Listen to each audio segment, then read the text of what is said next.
여러분들 오늘 우리가 이제 볼 거는요 수특에 실려져 있는 것들을 이제 순차적으로 한 번씩 좀 정리를 해볼까 합니다. 물론 매 뭔가 열심히 해보겠다는 생각으로 하고 있는데 나중에 이제 좀 내신이 맞물리게 되면 확실히 좀 어려운 면은 좀 있더라고요. 근데 이제 조금 저도 여건과 상황이 조금 이제 바뀐 면들이 있어서 제가 약간 야간 촬영이나 새벽 촬영도 이제 가능해진 상황이 됐기 때문에 올해는 그래도 좀 최대한 더 많은 것들을 찍어낼 수 있도록 제가 한번 좀 노력을 한번 해볼게요. 친구들이 약간 중간에 끊겨서 아쉽다라고 해주는 친구들이 좀 있어서 굉장히 좀 감사하다는 말씀 먼저 드리고 싶은데요. 물론 이제 제가 더 앞으로 열심히 해서 여러분들한테 조금 더 좋은 것들, 더 많은 것들을 좀 줄 수 있도록 노력을 한번 해보겠습니다. 그래서 저도 나름대로 이제 상황이 좀 많이 이제 여건이 나아졌기 때문에 제가 한번 최선을 다해서 끝까지 한번 해보려고 하고요. 올해 수특은 여러분들이 이미 뭐 어느 정도 구매는 하셨을 것이고 이미 풀어본 친구들도 있을 거예요. 거기에서 조금 이제 그래도 우리가 볼만한 내용들을 제가 이제 순차적으로 한 번씩 쭉쭉 해보려고 하는데 여러분들이 그에 맞게끔 같이 좀 공부하시면 될 것 같습니다. 자, 일단은 여러분들 먼저 보실 작품은 박두진의 해라고 하는 작품을 먼저 같이 보면서 얘기를 좀 해볼까 해요. 사실 뭐 이 작품에 대해서는 여러분들이 뭐 내신이나 아니면 문제풀이 하면서 많이 봤을 거라고 생각이 드는데요. 이 작품 같은 경우는 여러분들이 보았을 때 그래도 저 해라고 하는 것이 어떠한 의미를 가지고 있는가에 대해 생각을 하시게 되면 나쁘지 않을 것 같습니다. 물론 요 지금 제가 말씀드리는 것들은 약간 내신에 조금 더 초점을 둬서 얘기를 할 것 같아요. 그래서 여러분들이 아마 수능적으로 도움받을 수 있는 것들은 제가 이제 약간 더 얘기하기가 어려운 게 제가 정규 수업도 진행을 하고 있는데 이제 그 상황 속에서 똑같은 얘기를 하게 되면 이제 조금 이제 변별이 없을 수도 있기 때문에 약간 내신틱하게 제가 얘기를 할 것 같으니까 여러분들 그 점 참고해 주시면 될 것 같고요. 보통 이 해라고 얘기했었을 때 여러분들 알겠지만 일종의 어떤 광명, 어떤 평화의 보통 상징이라고 얘기를 할 수가 있잖아요. 그치? 그래서 우리가 기본적으로 생각해 볼 수 있는 것은 이제 밝음의 이미지와 연결해서 여러분들이 이미 확인해 볼 수가 있을 것 같고요. 그에 따라서 여기에서 여러분들이 그 내용들을 차분하게만 정리하시면 나쁘지 않을 것 같아요. 자, 한번 읽어보겠습니다. 해야소살아라고 되어 있어요. 그쵸? 이미 해야소살아라고 되어 있는데요. 여러분들 보시면 알겠지만 해라고 하는 것은 일종의 본호법, 일종의 말을 건네는 방식을 쓰고 있다라고 하는 걸 보았을 때 일단은 여기에서는 해라고 하는 게 의인화됐다라고 얘기할 수가 있겠죠. 그치? 자, 그러면서 또 한 번 얘기합니다. 해야소살아라고 얘기를 하면서 일종의 반복까지도 하고 있어요. 그치? 그만큼 여기에서는 우리 시적화자가 이 해가 솟는 거에 대해서 굉장히 간절하게 바라고 있다라고 볼 수가 있잖아요. 특히나 이제 솟아라, 그쵸? 명령형 연결어이죠.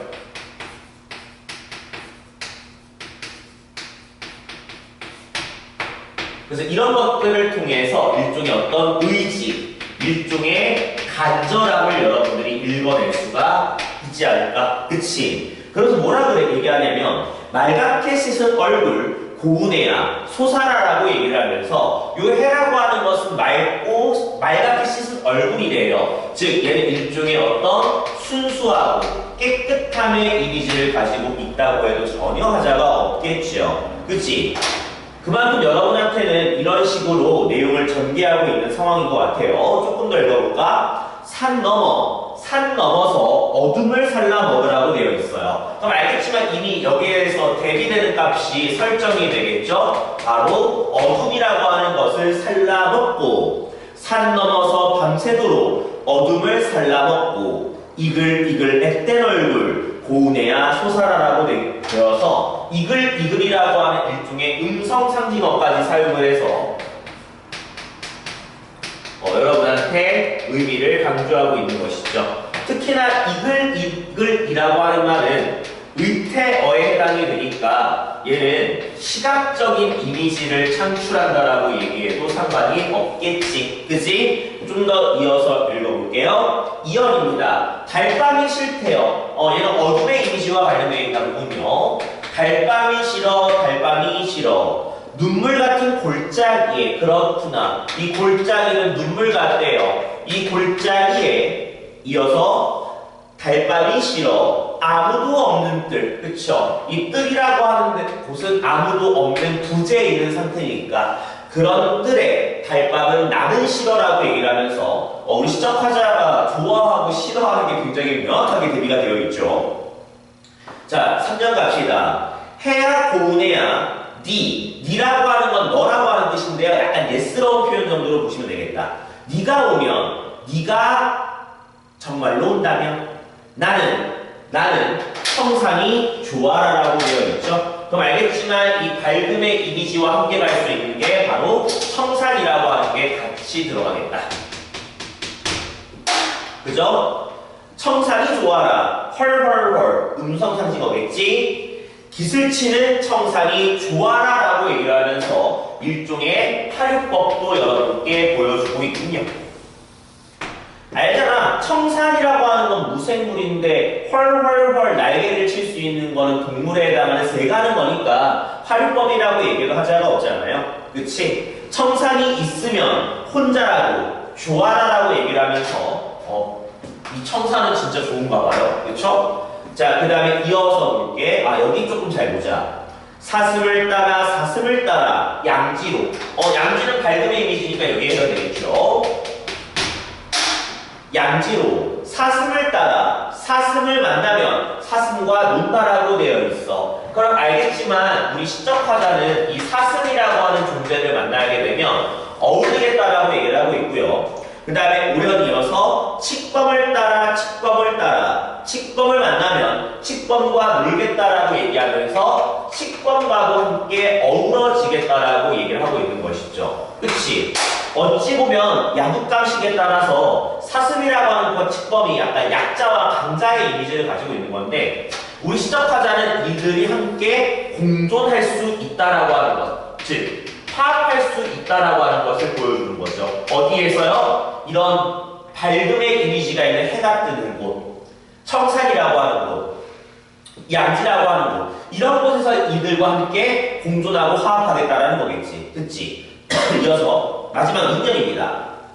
해야 고운해야 해야 고사라 꿈이 아니래도 너를 만나면 꽃도 새도 짐승도 한자리에 앉아. 여기 밑줄 꽃도 새도 짐승도 한자리에 앉는데요. 그러니까 사슴과 칙범이 함께 어울릴 수가 있겠지. 그치?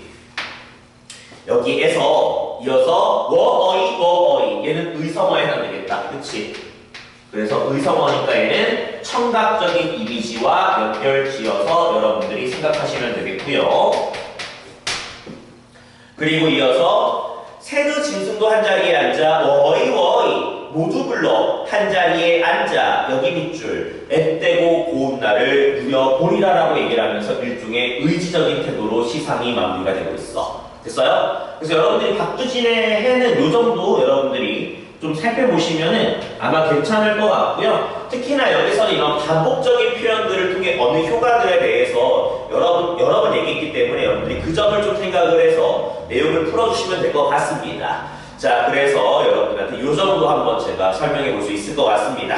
자, 이어서 여러분들 이제 개념학습 2강에 있는 내용이고요.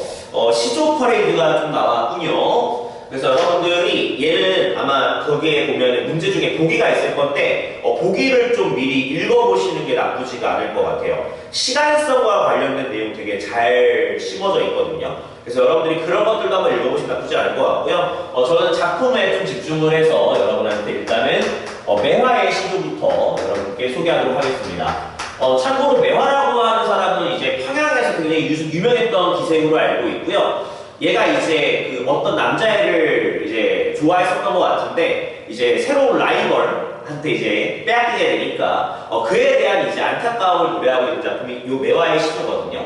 나름대로 좀 재미난 시니까 한번 저랑 같이 차분하게 읽어보도록 합시다. 읽어볼게요.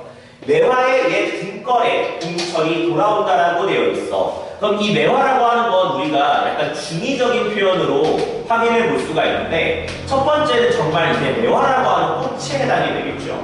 그치? 그 다음에 두 번째로는 이 매화가 매화의 시조인 걸 봤을 때 시적화자 본인 등판이에요. 그죠? 그래서 얘 등걸. 등걸은 약간 나무 밑동 정도로 이해하시면 될 것 같은데요. 나무 밑동에 봄철이 도라등이라고 되어 있어. 그렇다면 우리한테 계절이 봄이 되었다라고 하는 것을 알려주는 거잖아요. 그치? 그러면서 뭐라 그래? 얘 피던, 여기에 피던 가지에 핀즉도 하나만은 이라고 되어 있어. 자, 근데 여기에서 이런 것들 그냥 넘어가시면 안 되는 게 뭔가 생략되어 있다라고 하는 거 느껴지시죠? 다시 읽어볼게. 여기에 피던, 뭐 옛날에 피던 이 정도로 번역하셔야 되겠죠. 옛날에 꽃 피었던 가지에 매화가 핀즉도 하나만은 이라고 되어 있어. 다시 옛날에 피던 가지에 혹은 여기에 피던 가지에 여러분들이 이제 학교 따라가시면 되는 내신이기 때문에 가지에 핀즉도 하네요. 뭐가요? 매화가 핀즉도 하다라는 거죠. 그럼 반대로 이해해야 되겠죠. 매화가 핀즉도 하다라고 하는 건 결과적으로 피었다라는 거, 안 피었다라는 거야? 안 피었다라는 거죠. 그치? 이 매화가 이제 봄이 왔기 때문에 옛날에 이제 피던 그 가지에 얘가 피어야 되는데 아직 안 핀 거야. 그럼 알겠지만 이런 이유가 있을 거 아니야. 설명을 해야 되겠지. 어떻게? 춘설. 그렇군.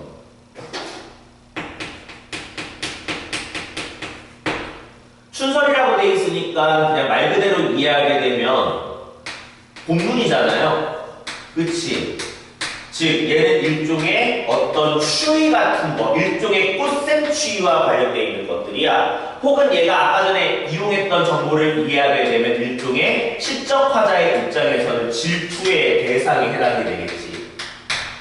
자, 그런데 춘설이 남문분하니, 남문분 내리니 필 듯 말 듯 하여라. 매화가 필 듯 말 듯 한다라고 얘기를 하면서 일종의 감탄형 종결어미를 활용해서 시적 화자의 안타까움을 나타내고 있는 것이죠.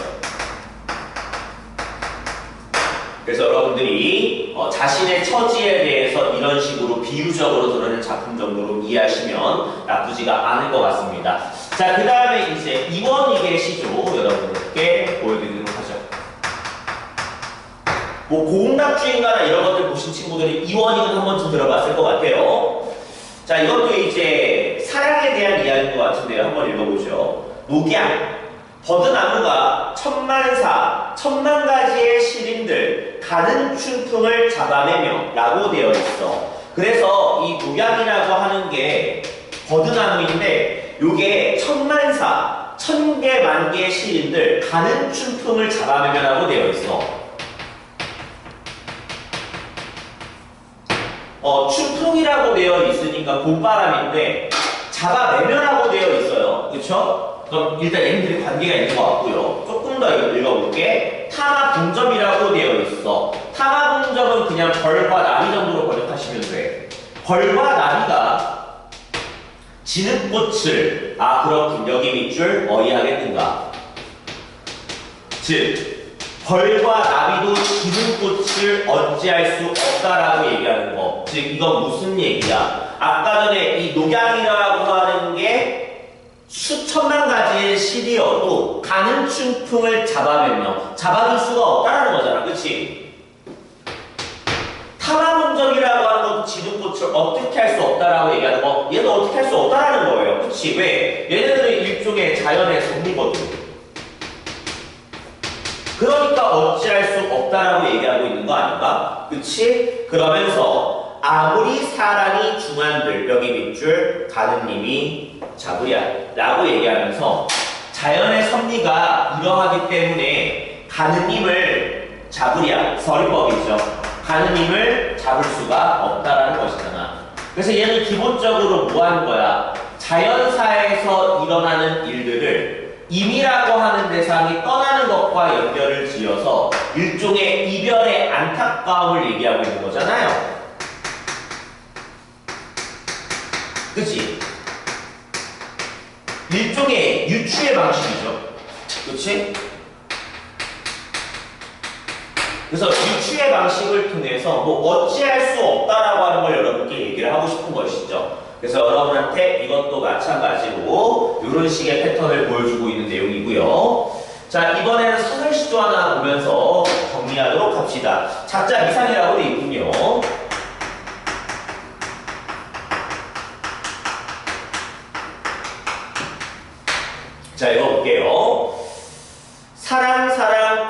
골고리 맺힌 사랑, 온 바다를 덮는 그물같이 맺힌 사랑이라고 되어 있어요. 즉, 이 맺힌 사랑이라고 하는 거. 특히나 얘도 이제 반복법을 사용하고 있다라고 하는 게 포인트인 것 같은데, 이거를 일종의 그물에다 비유를 했어요. 그쵸? 그래서 온 바다를 두루덮는 그물이라고 되어 있으니까 굉장히 그물같이 넓고 큰가 봐요. 그치? 그런 사랑이라고 얘기를 하고 있고요. 이어서 왕십리 답십리라 참외 넝쿨 수박 넝쿨 얽어지고 틀어져서 골고리 뻗어가는 사랑이라고 되어 있어요. 이번에는 사랑인데 얘는 넝쿨처럼 뭔가 뻗어간다라고 얘기를 하고 있는 것 같아요. 그래서 결과적으로 이제 이 작품 같은 경우에는 사랑이라고 하는 것을 그물과 넝쿨이라고 하는 대상에 비유를 하면서 일종의 추상적 개념의 구체화를 여러분께 보여드리고 있군요. 사랑이라고 하는 추상적인 개념을 우리가 감각할 수 있는 소재로 바꾼 거니까 당연히 이 말을 쓸 수가 있는 것이고요. 그리고 마지막 총장, 아마도 입의 사랑은 여기 밑줄 끝간대를 몰라 하노라라고 얘기를 하면서 결과적으로 이런 사랑을 가지고 있는 건 바로 누구다? 바로 우리 이미 임의 사랑이 그렇다. 그래서 거기 있는 것처럼 끝간대를 몰라 한다라고 되어 있는 건 일종의 경이로움이죠. 다른 말로는 우리가 예찬이라고 얘기를 하면서 이거는 결과적으로 얘기하고 싶은 게 뭐겠어? 그만큼 우리의 입의 사랑이 넓고 크다라고 하는 것을 얘기하고 싶어서 일종의 만족감을 표현하고 싶은 작품으로 여러분들이 이해하시면 되지 않을까 싶습니다. 됐습니까? 그래서 여러분들이 이 정도 선 한번 보시면 될 것 같고요. 여러분들이 만약에 그 수특 문제 풀다가 좀 막히거나 어려운 것들이 있으면 댓글 같은 거나 아니면 저한테는 문자나 카톡 주시게 되면 제가 답변 드릴 수 있는 거 꾸준히 답변 드리도록 하겠습니다. 자, 여기까지 한번 해서 여러분들 한번 마무리 지어봤고요. 제가 이제 조금 더 촬영이나 이런 것들이 용이한 상황이 되었기 때문에 제가 조금 더 업데이트를 할 수 있는 부분들은 빠르게 대처해서 여러분들한테 도움이 될 수 있도록 한번 해보겠습니다. 자, 여기까지고요, 여러분들. 오랜만에 또 이렇게 촬영하게 되었는데 그래도 여러분들이 뭔가 도움이 될 수 있는 것들을 해볼 수 있도록 할 거고, 다시 한번 얘기하지만 이거는 약간 내신특하게 제가 설명을 할 거예요, 여러분들. 그래서 어떻게 보면 약간 제 수능 정규 수업과는 약간 차별화는 될 거니까요, 여러분들이 그 점 상기해서 이거 들으시면 될 것 같습니다. 자, 듣느라 고생했고요. 수업 시간에 뵙거나 영상을 통해 뵐게요. 고생했어요.